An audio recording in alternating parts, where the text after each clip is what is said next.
Lección número 10. Menores. Tercer trimestre 2020. David enfrenta a Goliat.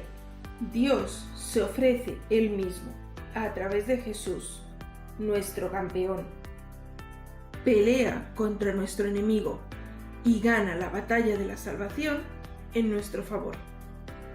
Cuando reconozcamos que la batalla está ganada, podremos lanzar gritos de júbilo y de victoria, tal y como lo hizo el ejército de Saúl. Hola chicos, feliz sábado. La lección de esta semana me encanta. Nos cuenta la historia de un campeón. La palabra campeón tiene varios significados y en esta lección no es el del ganador del primer premio o de un primer lugar, sino de aquel que pelea la batalla en nombre del honor de otra persona. Algunos sinónimos de campeón, de acuerdo a ese significado, son defensor, protector, sostenedor, intercesor o abogado o guardián. Y la lección de esta semana se titula David enfrenta a Goliat. Hey Pablo, ¿cómo estás? Andy, ¿estás bien? Pues no tan bien. Hoy pasé un mal día en la escuela. Ay, no me digas que él provocó eso otra vez. Sí. Hoy estábamos en uno de los pasillos y vino y me quitó el almuerzo y me pidió que le diera el dinero que me habían dado mis padres. Y yo le dije que no, pero cuando lo contesté así, me empujó contra la pared. Yo espero que lo hayas empujado para atrás. Bueno, yo no soy tan bueno así atacando y empujando a las demás personas, pero vino otro compañero de la escuela y me ayudó. ¿Te ayudaron entonces? Sí, fue un chico del último año, tenía 16 años y era bien fuerte, y vino donde nosotros y lo separó a él de mí y le dijo que nunca me volviera a atacar. Mira, Andy, se parece un buen amigo y un héroe, así que espero que le hagas agradecido. No le puedo agradecer porque se fue hoy temprano, pero mañana cuando lo vea, eso va a ser lo primero que voy a hacer. ¿Conoces a alguien que haya sido rescatado por un campeón que no parecía serlo? En la lección de esta semana vemos la historia de David enfrentándose a Goliat, un gigante el cual era como que un poco imposible de vencer, pero Dios era el protector y la fortaleza de David, y a través de él también era el protector de todo el ejército de Israel. Piensa en una ocasión en que te enviaron a un encargo especial. ¿Era algo que tenías deseos de hacer o era algo que te causaba temor? ¿Se convirtió esa ocasión en algo muy diferente de lo que debía ser? Sabemos que en la historia de David, él fue enviado a hacer un encargo o mandado que se convirtió en una batalla. David fue simplemente a llevarle unos encargos o alimentos a sus hermanos mayores que estaban en el campamento del ejército de Israel. David no sabía lo que estaba pasando y cuando se da cuenta que se estaban enfrentando a un gigante y que nadie hacía nada, se sintió confundido. Y como vio que nadie quería pelear con él, él mismo se ofreció. El rey puso en duda que David pudiera vencer a Goliat, pero David le dijo que Dios pelearía esa batalla. Le dieron una armadura que terminó quitándosela porque le quedaba demasiado grande y se dirigió hacia el valle. Recogió 5 piedras lisas y las echó en un saco. Cuando Goliat lo vio, comenzó a burlarse de él, pero David le dijo con voz clara y fuerte: tú vienes a pelear conmigo con espada, lanza y jabalina, mas yo vengo a ti en el nombre de Jehová de los ejércitos, el Dios de los escuadrones de Israel. Sabemos muy bien que al final Israel tenía un campeón más famoso que Goliat y que Dios había ganado la victoria por ellos.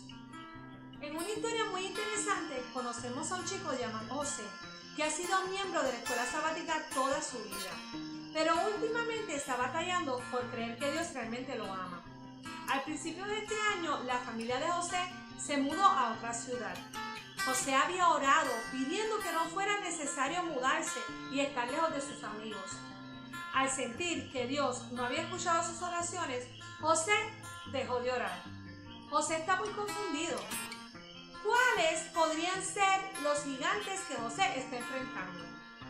Pues podrían ser la soledad, la duda, sentirse separado de Dios y de sus amigos. Si José actuara como el ejército de Dios, se sentiría derrotado y hasta deprimido.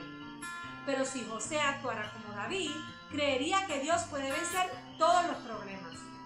O sea, que José le pudiera decir a Dios exactamente cómo se siente. Pedirle que derrote en el nombre de Él a los gigantes de la soledad y la duda.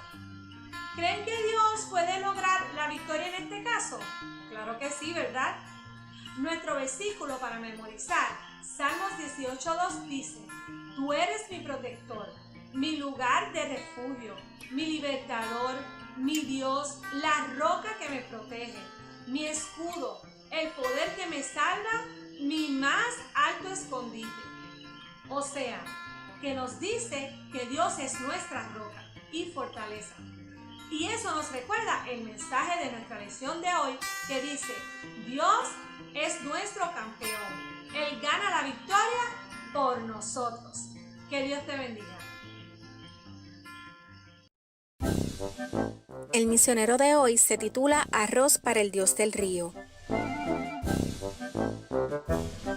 Mi padre puso arroz blanco en un plato blanco, le roció aceite de palma roja y colocó pollo hervido sobre el arroz. Luego se fue con el arroz y el pollo hasta un caudaloso río ubicado a 45 minutos de Xi'an, su pueblo natal en Liberia.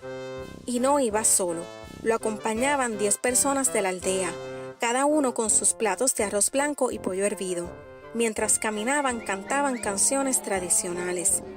Dúo, dúo, dúo, decían al cantar. En el idioma basa, eso significa se acerca una bendición. Al llegar al río, se sentaron y colocaron sus platos frente a ellos en el suelo. Mi padre, que era el cacique de la aldea, se levantó para hablar al grupo. ¿Creen que tendrán una bendición?, les preguntó. Sí, respondieron todos en alta voz. Entonces comamos, dijo mi padre, pero recuerden dejar un poco de comida en sus platos. Todos comenzaron a comer el arroz y el pollo. Cuando solo quedaba un poco en el plato, hicieron fila a orillas del río. Liderando la fila, mi padre comenzó a hablarle al río. Hemos venido a recibir nuestra bendición, dijo. Tomó el arroz y el pollo que quedaban en su plato y los arrojó al río. Luego se hizo a un lado para permitir que la siguiente persona avanzara. La siguiente persona también le habló al río y arrojó el arroz y el pollo. Después de que cada uno hizo lo mismo, se tomaron de las manos, formaron un círculo y mi padre se colocó en el centro. ¿Tienen algún otro Dios que pueda bendecirlos además del Dios del río?, preguntó. No, gritaron todos. Después el grupo regresó al pueblo. Un día, mi padre estaba trabajando en el puerto marítimo de Monrovia, la capital de Liberia, cuando recibió una llamada telefónica de un amigo de su aldea que conocía su devoción hacia el Dios del río. Te tengo buenas noticias, le dijo su amigo llamado Willie Helbig. Hay un nuevo Dios, por favor, vuelve a la aldea. Cuando mi padre regresó, se enteró de que Willie se había hecho miembro de la Iglesia Adventista del Séptimo Día, luego de conocer a Dios a través de Rudolf Helbig, un misionero alemán que los había visitado. Incluso había adoptado el apellido del misionero y ahora quería darle estudios bíblicos a mi padre. Durante los siguientes meses, mi padre aprendió sobre el Dios que vive en el cielo y que no nos pide arroz para responder nuestras oraciones.